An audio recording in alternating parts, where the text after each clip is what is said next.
안녕하십니까. 좋은 저녁이네요. 비는 안 오고 변죽만 울리고 있는데, 예도는 해겔 미학에 대하여 오늘 강좌를 열겠습니다. 해겔은 미학을 또한 이야기했죠.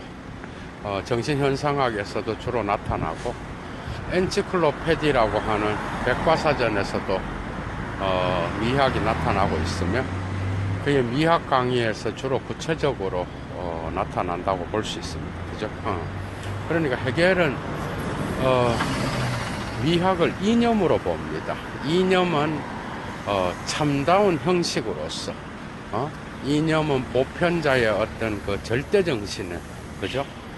그러한 정신의 상태를 의미한다고 할 수 있겠죠. 주로 엔치클로페디는 해겔의 전체적인 철학 체계를 이야기하고 있고, 거기에서도 나타나는 그 아름다움의 개념이 있는데, 전체적으로 볼 때, 미는, 아름다움은 참다운 것 자체와 연관되어 있습니다. 이념은 참다운 것 자체고, 그것은 정신의 이념입니다. 그죠?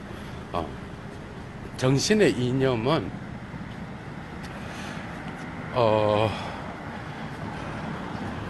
미학에서, 해겔의 미학에서 참다운 것과 연결되어 있으며, 정신의 변증법적 운동과도 연결되어 있다고 할 수 있습니다. 그래서 해겔의 미학을 보려면 우선 그는 미학 강의에서 플라톤과 아리스토텔레스, 그 다음에 칸트, 쉘링의 미학을 주로 언급하고 있는데, 여기에서 나타나는 플라톤에 대한 어떤 그러한 비판적 인식을 통하여 내용과 형식의 어떤 통일을 이야기하는 것, 내용과 형식의 통일이 바로 미학에서의 핵심적 주제라고 할 수 있습니다.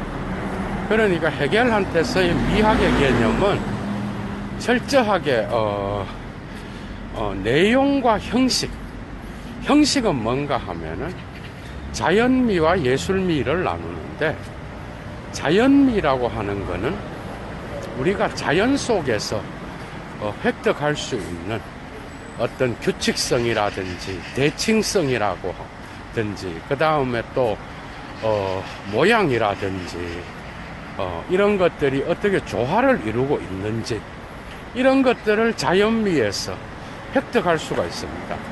그런데 이 자연미는 변증법적 운동에서 예술의 아름다움에 어떤 떨어지는 걸로 봤습니다. 해겔은. 그러니까 해겔은 플라톤이나 아리스토텔레스와는 다르게 이러한 자연미, 칸트와도 다릅니다. 자연미를 예술미로 바꿔주는 게 정신의 어떤 자유라고 본 거고, 이것이 칸트의 철학에서 보편적 어떤 그 보편 이성의 법칙을 이념이라 그랬고, 그거는 자유와 연관되어 있거든요. 그런데 해겔한테서도 이념은 자유와 연관되어 있습니다. 그죠? 이념은 철저하게 자유와 연관되어 있는데, 이 정신의 자유가 바로 내용입니다.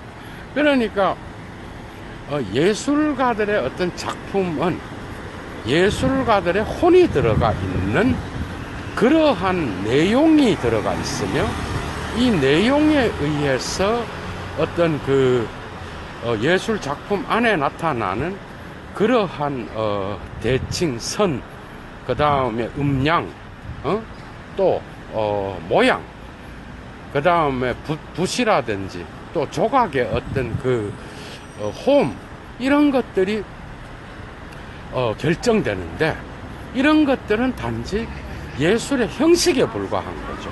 그러니까 예술의 형식은 철저하게 정신의 어떤 그 자유에 의해서 나타나는 그런 이념이 들어가야 되는데, 그 이념이 비로소 이런 형식들과 최고의 조화를 이룰 수 있는 그런 예술 작품이 최고의 예술의 어떤 그러한 그 단계를 표현한다라고 할 수 있겠습니다.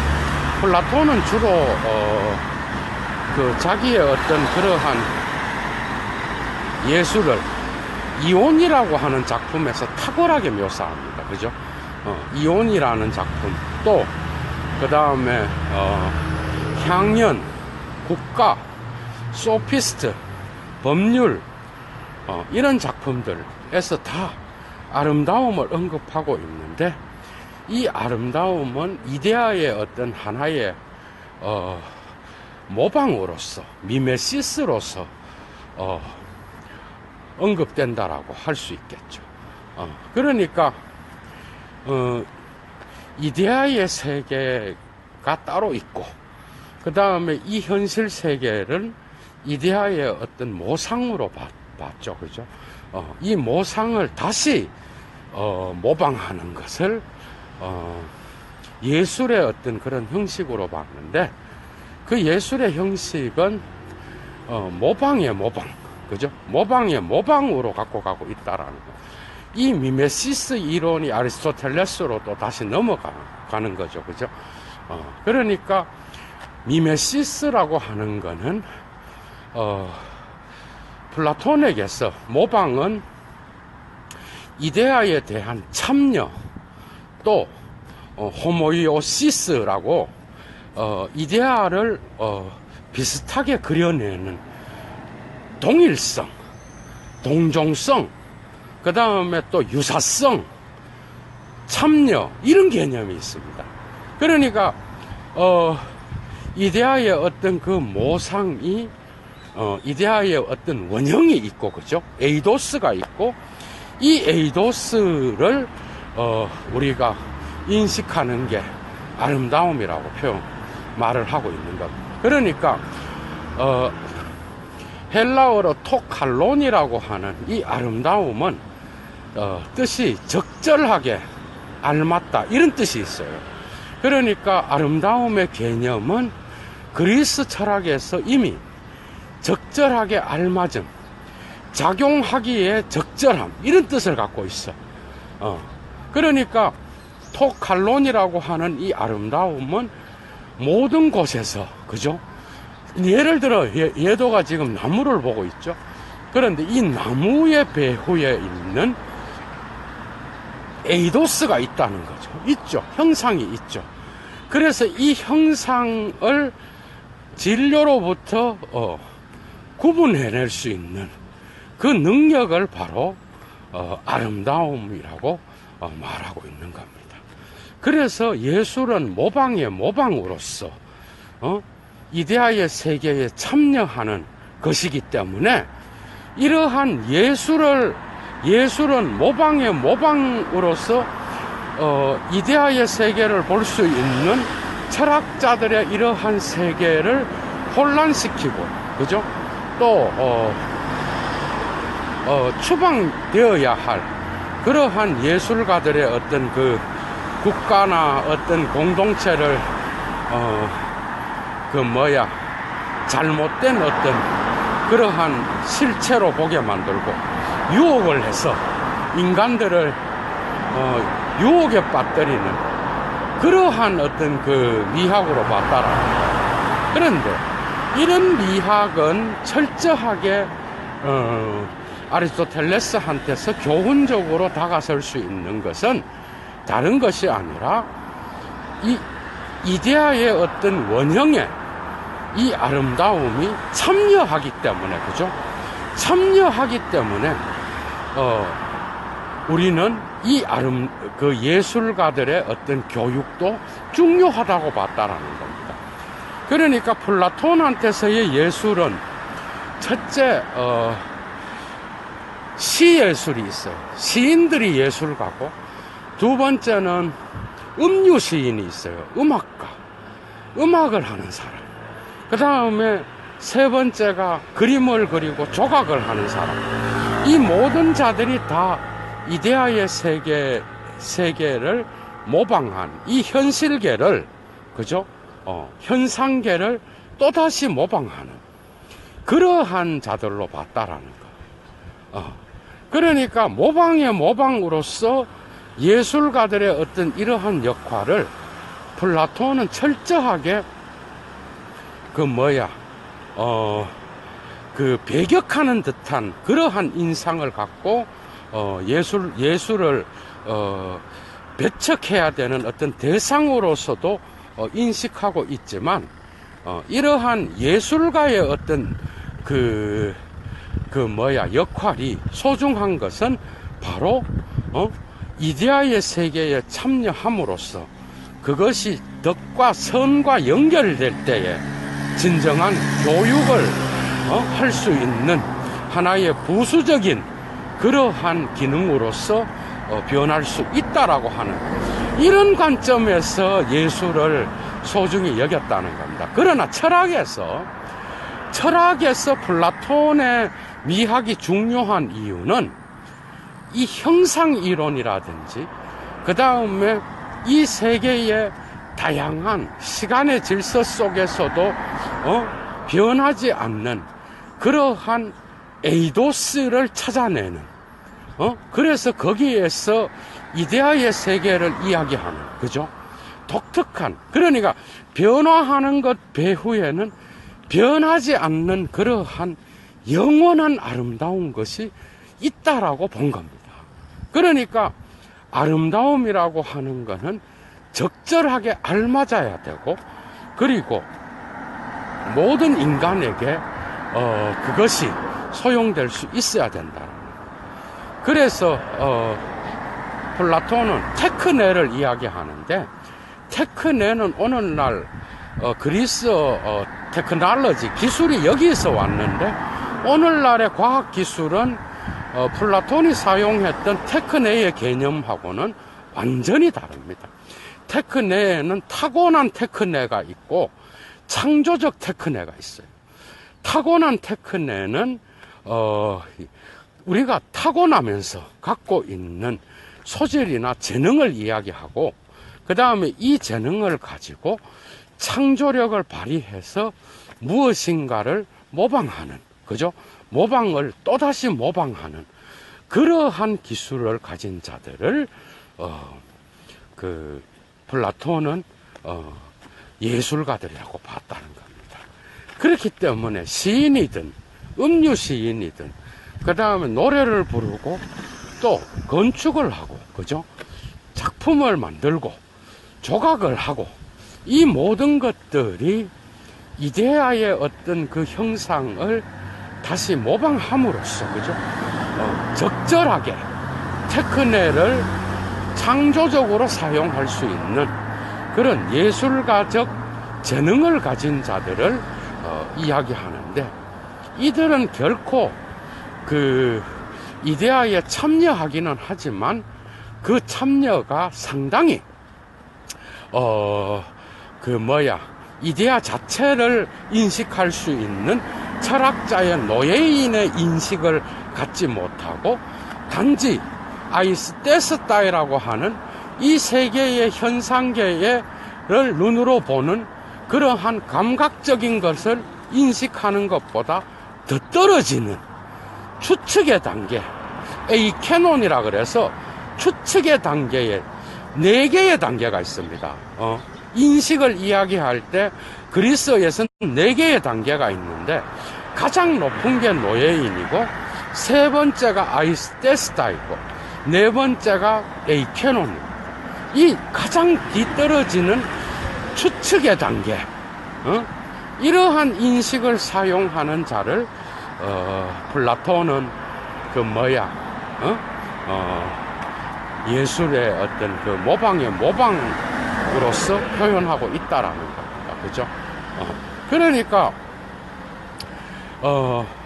모방의 모방은 위험한 것이긴 하지만, 그럼에도 불구하고 이 진정한 아름다운 것은 이데아의 세계에 있으며, 그 이데아의 영원한 것과 연결되어 있으며, 또한 그것이 참다운 것과 성과 그 다음에 그 진선미가 있잖아, 그죠? 그러니까 참다운 것과 도덕적 선과 연결될 때 이 아름다움은 진정으로 교육학적인 뜻을 나타낼 수 있는 그러한 역할을 한다라고 플라톤은 이야기하고 있죠. 그러나 플라톤은 이 아름다움을 최초에는 신체에 대한 아름다움에서 이 진료적 몸에 대한 아름다움보다는 어떤 정신적 아름다움으로 승화시켜야 된다라고 보거든. 그래서 아름다움을 사랑하는, 그죠? 그런 자는 언제나 에로스에서 플라톤적인 어떤 그러한 미학으로 변해가야 된다라고 봤다는 거죠. 그죠?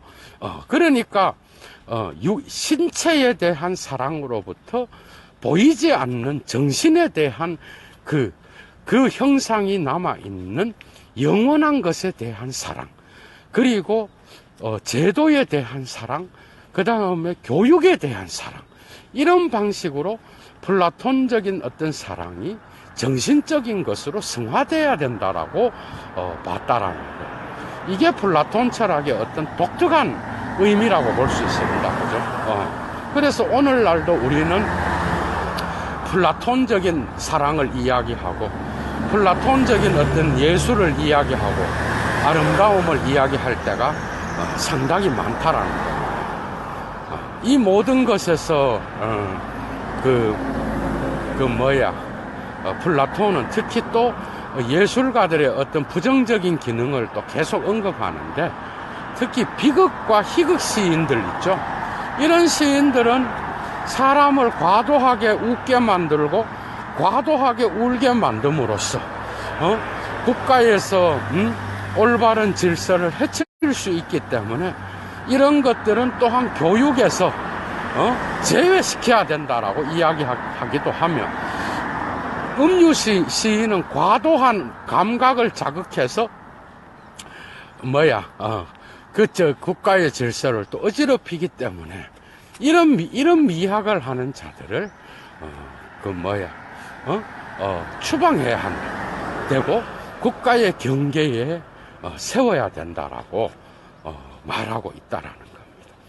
그러니까 어떻게 보면은 플라톤의 미학은 철저하게 개별자로부터 보편자를 인식하는, 그게 바로 아름다움을 인식하는 겁니다.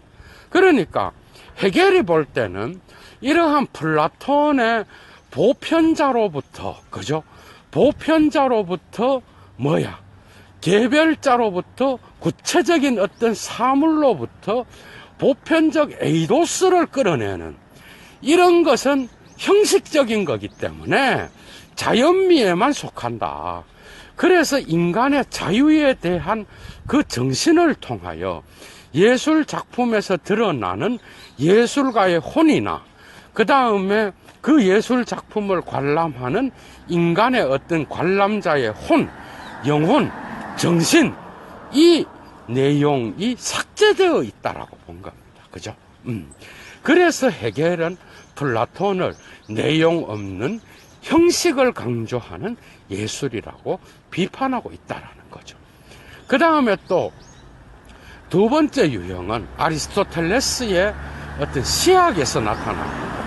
아리스토텔레스 역시도 플라톤의 영향을 받아서 예술은 모방을 하는 거라고 말합니다. 그러나 이 모방에는 이론이, 테오리아가 있고 실천이 있어요. 프락시스가 있으며 모든 학문에는 세 가지가 있다라고 봤어요.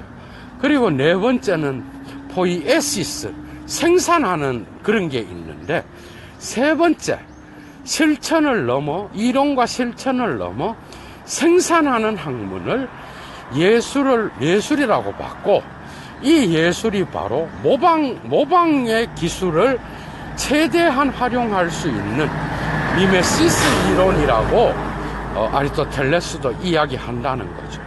특별히 여러분들이 잘 알고 있는 아리스토텔레스의 그 비극에 대한 그 카타르시스 이론은 독특합니다. 그죠?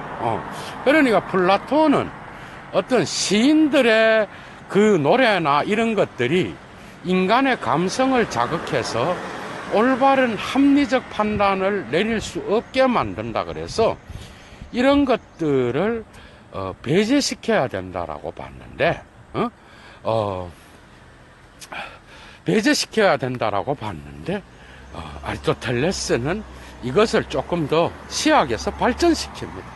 그러니까 시학은 서구 미학의 어떤 그러한 스탠다드한 어떤 그 교과서가 되는데, 플라톤은 이러한 이온이라는 것의 대화록에서도 나오듯이 어떤 모든 것에 신이 창조한 이데아의 세계를 모방한 이 세계 안에서의 비결, 형상을 보는 그 훈련을 하고 그 대화를 통하여 그 에이도스를 찾아내는 그러한 이론을 계속 이야기한다 그러면 아리스토텔레스는 그러한 것들을 미메시스, 곧 문학의 이론으로 예술을 다시 한번 승화시킨다고 볼 수 있습니다. 그래서 시학에서는 시가 언급되기도 하지만 이러한 미메시스 이론을 전체 다 이루고 있는, 그죠? 그러한 예술, 미술, 조각작품, 그 다음에 또 시, 그 다음에 비극과 희극, 이 모든 것을 다 다루고 있다라는 겁니다. 그 중에서, 아리스토텔레스는 시학의 어떤 그 핵심적 카타르시스 이론을 비극 작품을 설명하면서 이야기하는데, 거기에는 연극도 들어가 있어요, 여러분. 연극. 그래서 연극을 하는 자들은 아리스토텔레스의 시학을 거의 다 읽는 그러한 분위기죠. 그죠? 그런데 거기에서 카타르시스 이론은 인간은 비극적인 것을 연극을 통하여 볼 수가 있는데, 이 비극적인 거는 철저하게 뭐예요? 철저하게 이 비극적인 것은 어떻게 보면은,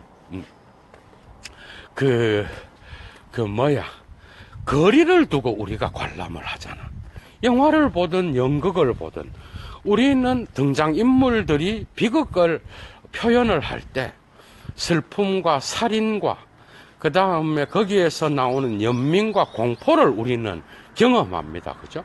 그런데 그 연민과 공포를 우리는 등장인물 속으로 들어가서 거리를 두고 그러한 경험을 하기 때문에 이 거리두기, 그죠? 디스텐시에이션이라고 그러죠. 이 거리두기, 디스탄츠를 통하여 어떤 그 브레히트가 이런 이론의 탁월한 이론가입니다. 그죠? 20세기에. 그러니까 이 거리두기를 통하여 연민과 공포를 경험하는 인간들은 철저하게 카타르시스를 경험함으로써 쾌락을 느낄 수 있다라고 말하는 거죠. 그러니까 비극 작품과 희극 작품을 플라톤은 국가의 교육에서 제외시켜야 될 것으로 봤다 그러면,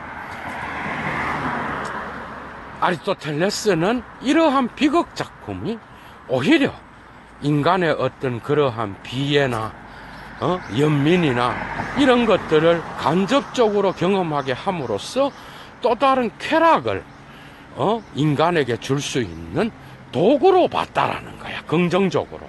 이 점에서 아리스토텔레스는 플라톤과 다른 그러한 예술론을 이야기하고 있다라는 겁니다. 그죠?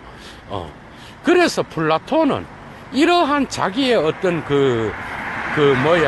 아리스토텔레스를 통하여 나타나는 그러한 미메시스 이론을 여전히 아리스토텔레스에게 넘겨주었지만, 이 미메시스 이론은 아리스토텔레스한테서 플라톤이 사용했던 개념과는 다른 방식으로 이야기하고 있다라는 겁니다. 그러니까 인간이 시를 읽고 인간이 예술 작품을 보고 예술 작품을 만들고 또 여러 가지 예술의 어떤 그 행위를 하는 이유는 이러한 인간이 직접 경험했을 때는 금기로 나타나는 것들조차도 인간이 거기에 참여함으로써 그죠? 인간의 진정한 어떤 그러한 내면에 숨어져 있던 인간의 어떤 그 무의식의 어떤 그런 것까지도 간접 경험을 하게 함으로써 그 사회나 국가의 범죄 같은 것들조차도 예술은 방지할 수 있는 순기능을 할 수 있다라고 이야기할 수 있겠죠, 그죠? 그래서 이러한 미메시스 이론을 칸트는 마침내 철학의 어떤 그러한 그 단계에서 미학은 이러한 예술론을 단 한 번도 철학의 분과로서 나타나지 않았다는 겁니다. 마침내 칸트를 통하여, 그죠? 칸트를 통하여 미학은 이제 대학에서 하나의 학문 분과로서 인정되게 되고 나타나게 되는데, 칸트는 이러한 어떤 그 미메시스 이론을 자연미와 어떤 그 자연미를 인식하는 보편적 이성의 어떤 그 명령으로부터, 그죠? 자유로움, 인간의 어떤 최고의 어떤 가치에 도달할 수 있는 자유의 이념과 자연미를 결합시키는 이런 방식으로 그 칸트는 자기의 미학을 언급하고 있습니다. 그죠? 그런데 여기에서 미메시스 이론이 헤겔이 볼 때는 결국 플라톤이든 아리스토텔레스든 그 모든 것이, 아리스토텔레스는 그 미메시스 이론을 통하여 내용의 어떤 그런 부분들을 어느 정도 표현하기는 했지만은 그 예술은 여전히 어떤 그 인간의 정신, 예술가의 정신을 제대로 표현하지 못하는 절대 정신의 이념을 참다운 것과 통일시키는 것에 실패하고 있다라고 본 겁니다. 그래서 헤겔은 칸트와는 다르게 오성의 어떤 그러한 기능을 이야기하면서 오성의 작용으로부터 벗어나 있는 그러한 공통 감각의 미학을 이야기했다 그러면, 헤겔 역시도 감각적인 것을 이야기합니다. 그죠? 헤겔 역시도 자기가 그 감각적인 어떤 그런 것들을 이야기하는데, 그 감각적인 것, 진히카이트는 오직 절대 정신의 어떤 그 표현을 내용으로서 가지는 형식이라야만이 예술의 참다운 어떤 그런 것들을 기능을 할 수 있다라고 자기 미학에서 강조하고 있다라는 겁니다. 그러니까 헤겔은 이러한 모든 것, 그러니까 정신의 자유, 그것이 목표를 갖고 있고, 예술은 첫째 인간의 감각적인 것과 연관되어 있으며, 이 감각적인 것을 표현하는 것, 그 표현의 형식을 자연미와 또한 연관시키고 있고, 이것을 자기의 정신을 통하여 표현함으로써 예술미를 만들어낸다고 봤는데, 자연미보다는 예술미 쪽에 더 무게를 두는 이유는, 이 예술미라는 것이 바로 변증법적 운동을 통하여 절대정신의 어떤 그 현현으로서 예술을 다루고 있다라는 겁니다. 이게 이제 헤겔이 칸트랑 다른 거죠. 칸트는 자연미 안에서, 그죠? 자연미 안에서 신적 자유. 그러니까 보편 이성의 법칙을 따르는 실천 이성이 경험할 수 있는 자연의 숭고한 미 속에서 그 미를 인식하는 공통감각이 만나는 것은 바로 그 자연미인데, 그 자연미는 칸트한테서는 어떤 신적인 그런 것하고 연관되어 있었다라는 거예요. 그런데 헤겔은 오히려 반대로 이야기하는 것 같이 보입니다. 그죠? 헤겔의 어떤 미학은 정신적인 것은 신적인 것이고, 그죠? 이 신적인 거는 절대정신의 어떤 현현을 통하여 드러나는 것이고, 그것이 바로 예술 작품의 내용이 되어야 된다라고 이야기하고 있거든요.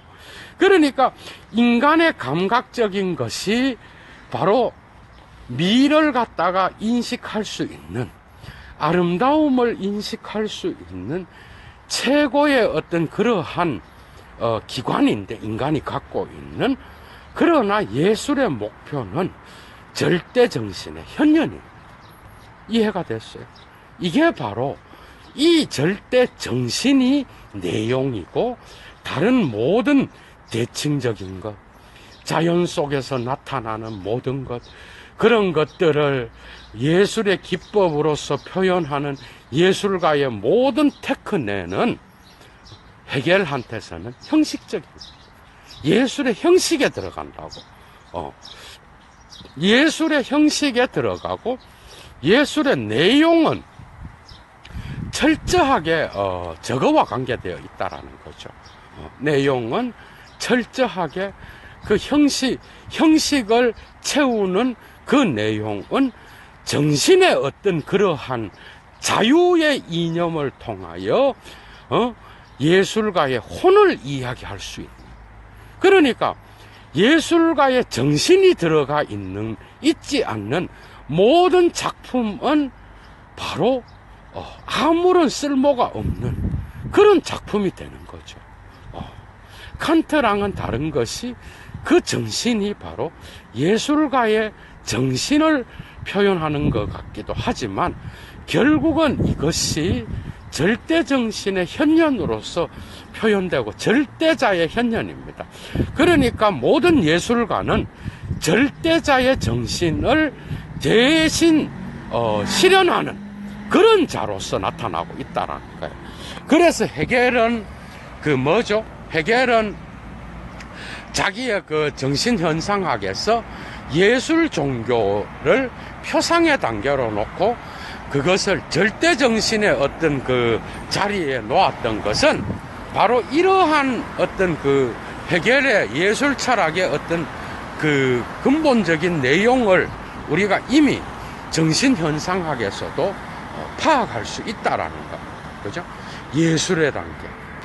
이 예술의 단계는 결국은 종교와 예술은 철저하게 절대정신의 현현과 관계되어 있으며, 이 정신을 표현하는 것이 바로 예술의 목표고, 그 예술의 목표는 언제나 이러한 정신이 깃들어져 있는 그러한 표현이다라고 말하는 거죠.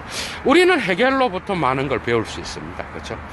예를 들어서 여러분 예술가들 중에 고흐와 그 다음에 반 고흐와 고갱이 있죠. 여러분, 고흐는 자기의 삶을 정말 불행하게 살아갔습니다. 그렇죠? 어떤 방식으로건 자기의 예술적 표현을 모든 것들을 다 버리고 자기의 신적 표현을 위하여 광기를 경험한 자였고, 고갱 역시도 유럽에서는 불가능한 그러한 원시인들이 사는 타히티 섬으로 옮겨서 자기의 어떤 작품을 그리잖아. 그죠? 거기에는 여러분 한번 생각해봐. 예술가와 신은요, 이게 지금 오늘날의 그림을 그리는 자들도 동일한 겁니다.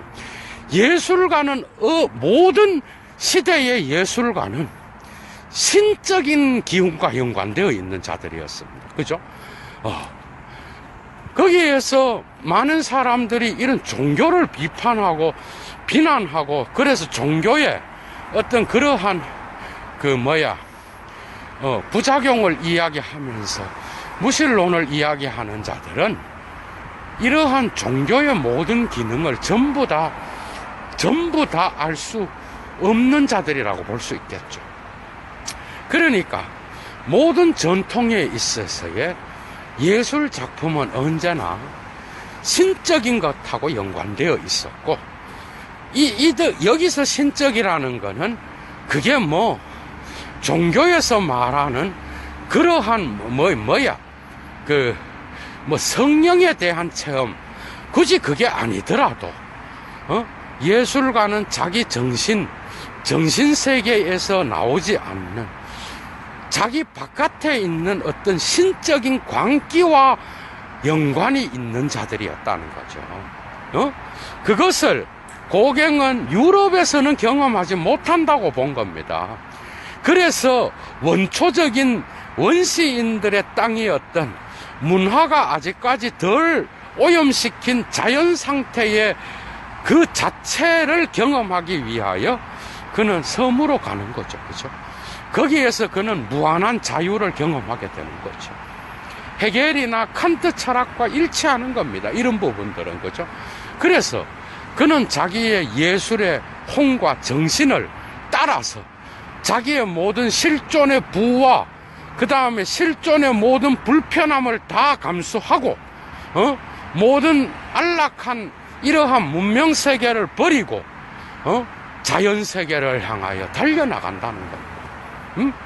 그 자연세계 안에서만이 어떤 이러한 헤겔이 말하는 그러한 절대정신의 신적인 어떤 광기를 경험할 수 있다고 보았기 때문에 고갱은 그 문명국가를 떠나서 자기 자신의 어떤 그러한 예술세계를 펼치기 위하여, 그것이 바로 저는 헤겔이 말하는 이념의 자유로서의 참다운 것의 자유, 절대정신의 자유로서의 어떤 예술의 이념이 아닌가, 저는 그렇게 생각합니다.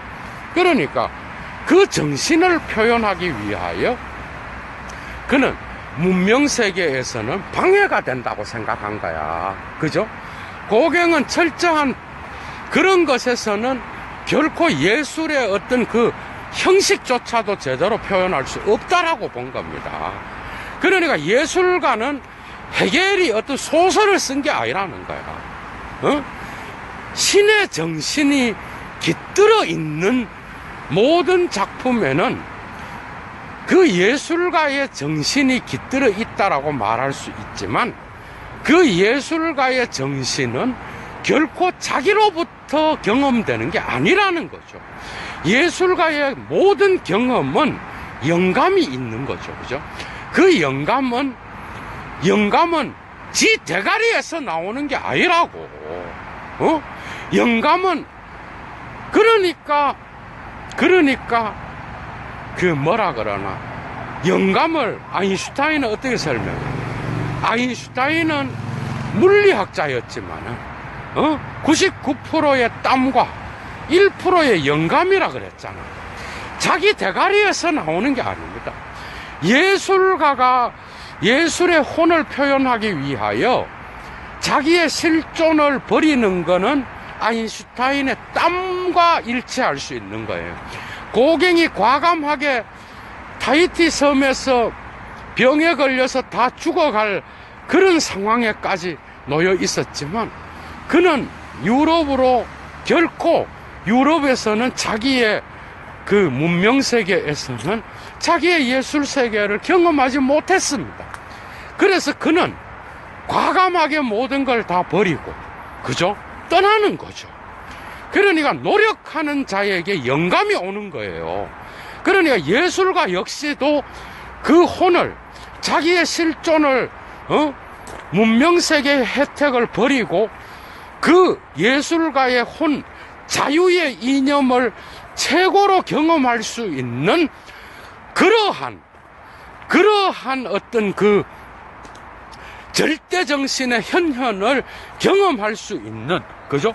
그러한 환경으로 고갱이 배를 타고 떠나는 그 모습 자체가 이미 그는 예술가적 영감을 체험할 수 있는 그러한 노력을 최대한 한 것으로 보는 거죠.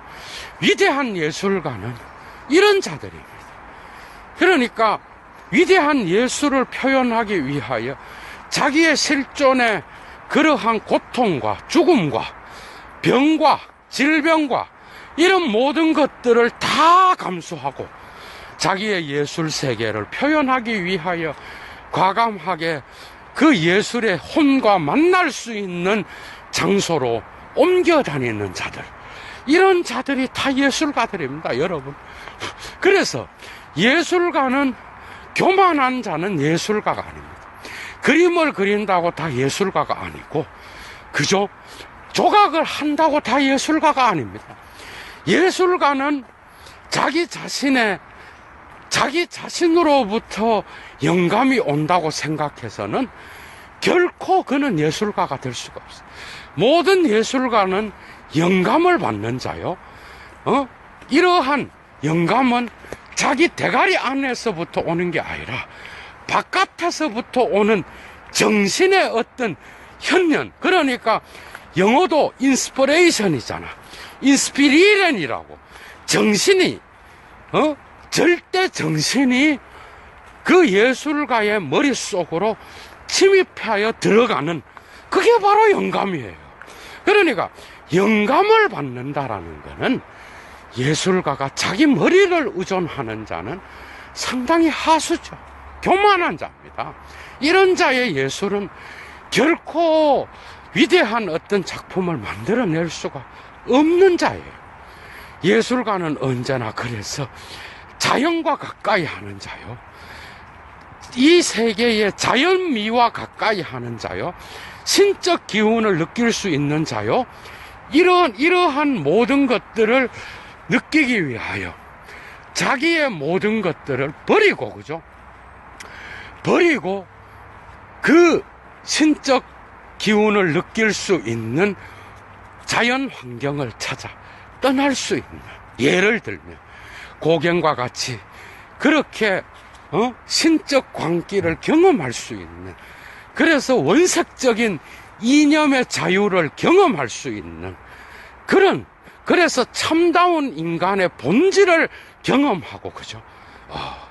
그 경험 속에서 그는 자기의 작품을 그릴 수 있었다는 거죠.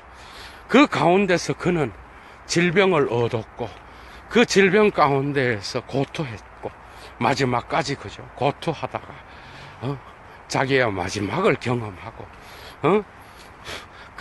식민정책에서 그 당시에 미리 정착해 있었던 그 종교의 도덕을 거부하고, 그죠? 신부와 대화하고, 그 다음에 개신교 목사와 대화를 했지만, 그는 그 모든 것들 속에서는 예술의 자유를 경험하지 못했습니다. 그들과 논쟁을 했고, 그죠? 오해를 받아서 그는 많은 시련을 당하기도 했죠.